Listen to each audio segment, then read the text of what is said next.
2021년 3월 24일 수요일 새벽 예배를 하나님께 드리도록 하겠습니다. 기도하겠습니다. 은혜와 자비가 충만하신 하나님 아버지, 진실로 감사를 드립니다. 우리에게 오늘도 귀한 하나님의 은혜를 부어주셔서 주의 전을 사모하는 마음으로 하나님께 기도할 수 있도록 인도하여 주시고 힘을 공급하여 주시고 성령으로 인도하여 주심을 감사를 드립니다. 우리가 우리의 눈을 열어서 하나님 아버지를 바라볼 능력이 없음을 주님께 고백합니다. 주님께서 우리의 영혼을 띄워주셔서 주의 말씀에 기이한 것을 보게 하시고 우리의 죄악들을 깨닫게 하시고 하나님을 더욱 열망하는 주의 자녀들이 될 수 있도록 하나님께서 인도하여 주시옵소서. 오늘도 주의 말씀을 온전히 순종하는 주의 자녀들이 되길 원하오니 주님 함께하여 주시옵소서. 예수님 이름으로 기도합니다. 아멘. 오늘 함께 살펴보실 하나님 말씀은 요한복음 16장 16절에서 24절까지 말씀입니다. 제가 읽도록 하겠습니다. 조금 있으면 너희가 나를 보지 못하겠고 또 조금 있으면 나를 보리라 하시니 제자 중에서 서로 말하되 우리에게 말씀하신 바 조금 있으면 나를 보지 못하겠고 또 조금 있으면 나를 보리라 하시며 또 내가 아버지께로 감이라 하신 것이 무슨 말씀이냐 하고 또 말하되 조금 있으면이라 하신 말씀이 무슨 말씀이냐 무엇을 말씀하시는지 알지 못하노라 하거늘 예수께서 그 묻고자 함을 아시고 이르시되 내 말이 조금 있으면 나를 보지 못하겠고 또 조금 있으면 나를 보리라 하므로 서로 문의하느냐. 내가 진실로 진실로 너희에게 이르노니 너희는 곡하고 애통하겠으나 세상은 기뻐하리라. 너희는 근심하겠으나 너희 근심이 도리어 기쁨이 되리라. 여자가 해산하게 되면 그때가 이르렀으므로 근심하나 아이를 낳으면 세상에 사람 난 기쁨으로 말미암아 그 고통을 다시 기억하지 아니하느니라. 지금은 너희가 근심하나 내가 다시 너희를 보리니 너희 마음이 기쁠 것이요 너희 기쁨을 빼앗을 자가 없으리라. 그날에는 너희가 아무것도 내게 묻지 아니하리라. 내가 진실로 진실로 너희에게 이르노니 너희가 무엇이든지 아버지께 구하는 것을 내 이름으로 주시리라. 지금까지는 너희가 내 이름으로 아무것도 구하지 아니하였으나 구하라.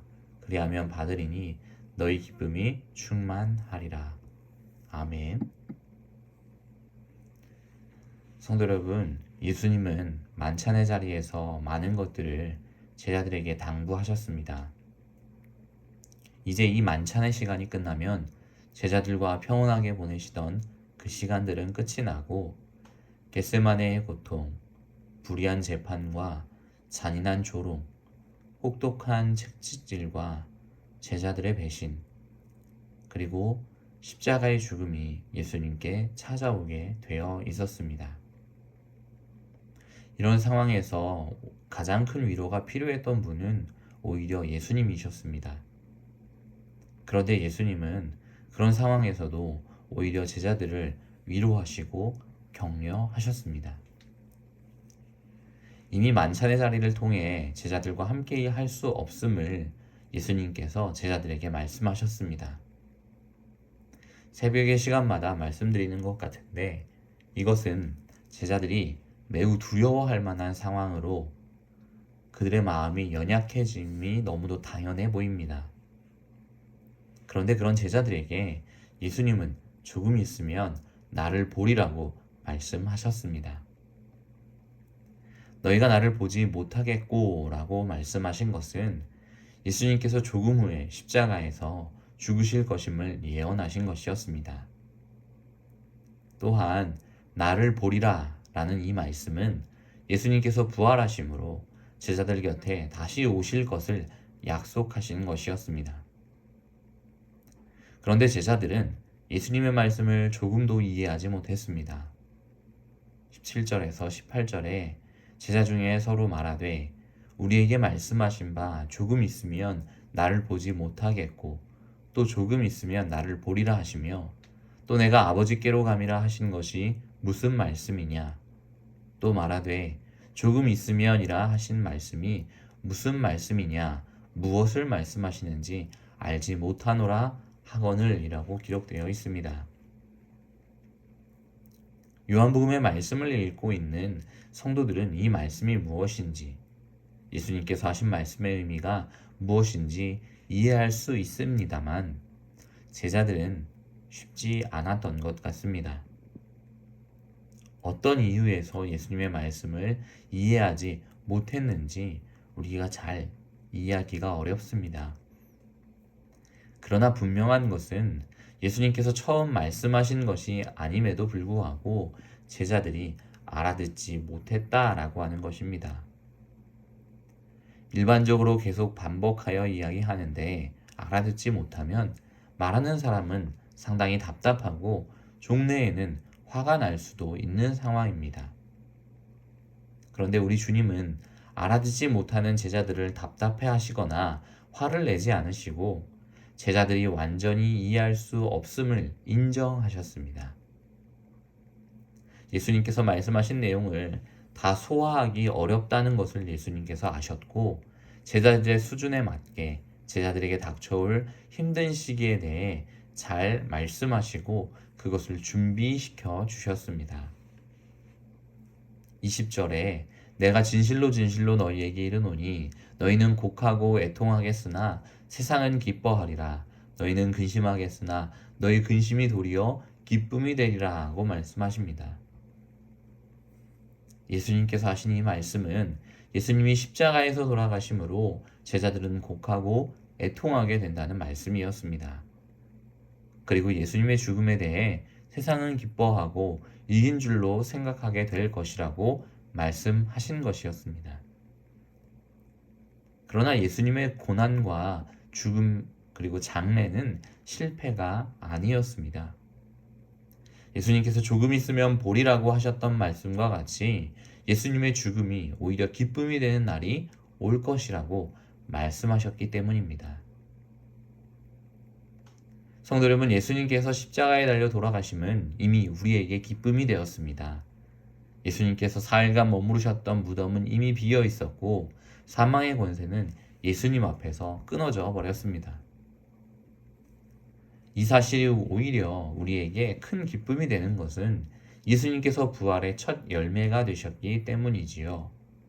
나무의 첫 열매가 열리게 되면 이어 많은 열매들이 열리게 될 것임을 확신하고 기대하는 것처럼 예수님의 부활 사건은 모든 성도들의 부활을 기대하게 만드시는 그런 귀한 사건이었던 것입니다. 조금 있으면 예수님께서 다시 오신다는 이 말씀은 예수님께서 부활하신다는 의미로 제자들에게 하신 것이었지요. 또한 예수님의 승천과 재림 사이를 살고 있는 우리들에게는 다른 원리를 보여주기도 합니다. 예수님께서 말씀하신 바와 같이 이 기간 동안에는 그리스도인들이 세상 속에서 실패한 것과 같은 상황에 자주 놓이게 될 수도 있습니다. 사랑하는 사람들이 우리 곁을 떠나거나 병에 걸려 건강에 상하기도 하고 이해할 수 없는 오해를 받아 신앙을 지키기가 어려워지기도 합니다.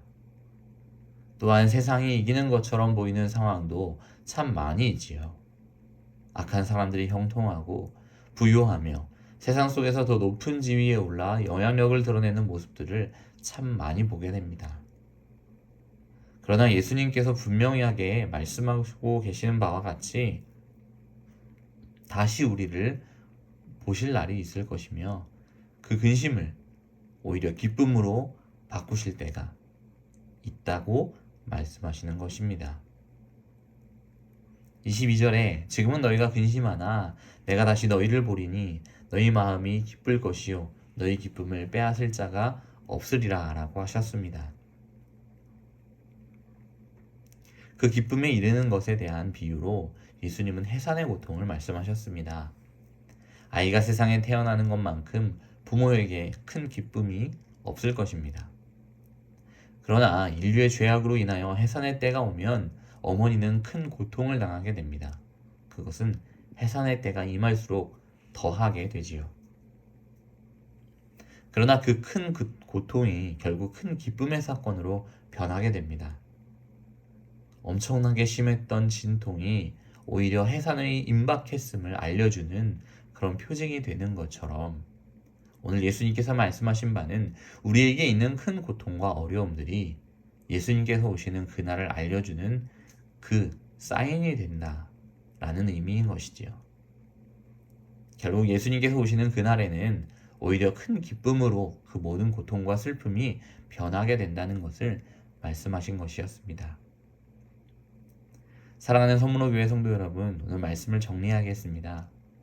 우리에게 있는 수많은 근심과 걱정들에 대한 오늘 예수님의 대답은 그것을 기쁨으로 반드시 바꾸실 것이라는 약속이었습니다. 예수님께서 십자가에 달리고 난 뒤에 그리고 부활하시고 난 뒤에 제자들은 혼란스러웠을 것이 분명합니다. 수많은 핍박과 고난, 그리스도인들을 향한 오해와 혐오는 도를 넘어서서 그들의 생명도 위협할 만한 큰 문제가 되기도 했습니다. 그렇게 고통스러운 나날을 보내고 있던 그리스도인들에게 예수님은 반드시 그 아픔이 기쁨이 되는 날이 올 것이라고 말씀하셨지요. 마치 고통을 인내하며 출산의 때를 기다리는 산모와 같이 고통 가운데 큰 기쁨을 맞이하게 될 날을 기다리며 살아가게 될 것이라고 말씀하신 것입니다. 사랑하는 성도 여러분, 우리의 많은 근심을 기쁨으로 바꾸시는 우리 주님, 우리의 여러 가지 의문에 분명한 응답을 주시는 우리 주님을 오늘도 기억하기를 원합니다. 그리고 주님의 은혜와 그 뜻 앞에 순종하면서 지금의 현실이 조금 어렵다고 할지라도 인내하고 주님께서 우리에게 그것을 기쁨으로 바꿔주실 때가 반드시 임할 것임을 기억하면서 주님의 말씀에 순종하며 나아가는 우리 모든 서문호교회 성도들이 되시기를 간절히 축원합니다. 아멘. 시간 함께 기도하겠습니다. 사랑이 많으신 하나님 아버지, 우리가 삶에 있어서 많은 고통과 어려움 그리고 수고와 많은 핍박들이 우리들에게 몰려오기도 합니다. 가끔은 그런 환경과 어려움들로 인하여 우리가 완전히 숨이 막히는 것 같은 고통을 느낄 때도 있습니다. 그러나 우리 주님께서 우리에게는 위로자 되시고 그 고통과 슬픔을 기쁨으로 바꿔주실 때가 곧 이른다고 하셨으니 그 약속을 믿으며 나아가는 우리 모두가 되게 하여 주시옵소서. 70주년을 맞은 우리 서문로교회가 준비하고 있는 많은 행사들과 또 아버지 계획하고 있는 많은 계획들이 하나님의 은혜 아래에서 하나님의 뜻 아래에서 온전히 이루어져 갈 수 있도록 도와주시고 앞서서 우리를 지도하시는 담임 목사님에게 성령의 충만함을 덧입혀 주시옵소서. 하나님 아버지, 교회 안에 많은 환우들이 있습니다. 주님께서 이 시간 찾아가 주시고 만져주시고 치료하여 주시는 역사가 있도록 도와주옵소서. 모든 말씀 예수님 이름으로 기도합니다. 아멘.